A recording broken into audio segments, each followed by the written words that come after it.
In a relationship আসলে যেহেতু রয়েছেন, উনি বিয়ে লুকিয়ে করলে বিয়ে নাকি করবেন নাকি ঢাকঢোল ঢাক পিটিয়ে ঢোল বিয়ে করবেন? বাজিয়ে তারপর বিয়ে আমি করবে।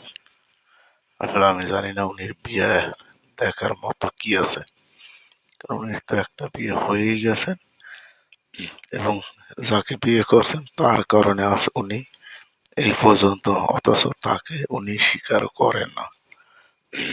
কারণ এ ধরনের মেয়েদের কাজ হইলো এইটা, যে কারোর হাত ধরে উপরে ওঠার পর, টাকা কামানোর পর তার হাত ছেড়ে দেয়। এই ধরনের মেয়েদের কাজই হইলো এইটা। নাইলে আজকে এই ধরনের মেয়েকে কে চিনতো? আপনি চিনতেন? চিনতেন না। শুধু যাকে বিয়ে করছে অভিনেতা, তার কারণে আজকে এই ধরনের মেয়েরা যাদেরকে আপনি চিনতে পারতেছেন। আর তাকে ডিভোর্স দিয়ে এখন মডেল, সে এখন নিজেকে জাতীয় মডেল হিসেবে পরিচয় দেন। আমি জানি না উনি ভিতরে কি আছে যে তাকে মডেল, আসলে জাতীয় মডেল হিসেবে দেখতেছেন। তো যাই হোক বন্ধুরা, সবাই ভালো থাকুন। আজ এই যে পর্যন্ত, ধন্যবাদ।